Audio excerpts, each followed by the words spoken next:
Most people will tie into the rope with a figure-8 follow-through, even though there's certainly plenty of other ways of doing it. So we'll cover that as kind of the most basic common method.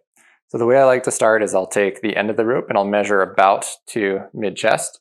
And this will kind of depend on the thickness of rope and length of your arms, length of your torso, but that's usually about where I need to start.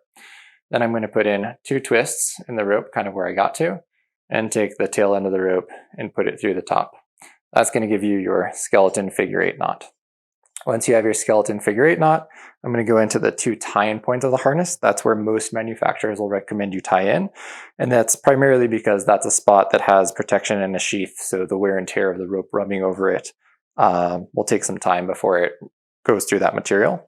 So I'm going to go in through the 2 tie-in points, and then I'm going to retrace my skeleton figure-8 knot over here and try and make sure that I am doing a good job to retrace all of those strands so I end up with a well-dressed figure-8 knot.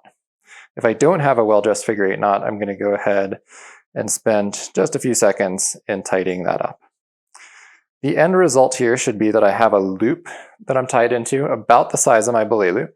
I'm going to have a well-dressed figure-8, meaning that there's no internal twists in that knot, so both strands are just running parallel as they go through that racetrack. And then I have a tail that's somewhere between the width of my hand and the length of my hand.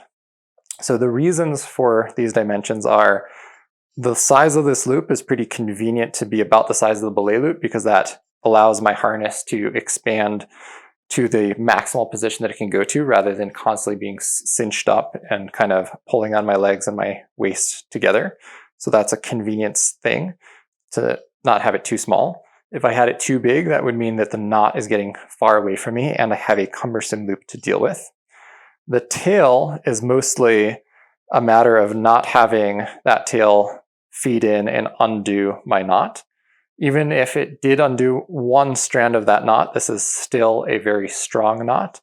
However, it would be less ideal and harder to recognize. So I do prefer to keep it in the orientation and the knot that I intended. So that's why I don't want this too short.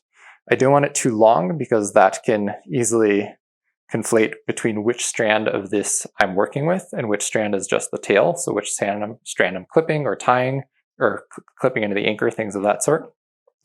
And then as far as the knot itself being dressed, it's primarily a matter of communication. It's clear, crisp, and clean if I have it this way, and then it's kind of jumbled and harder to recognize when it's in different configurations. So those would be the preferences for the figure-8 knot.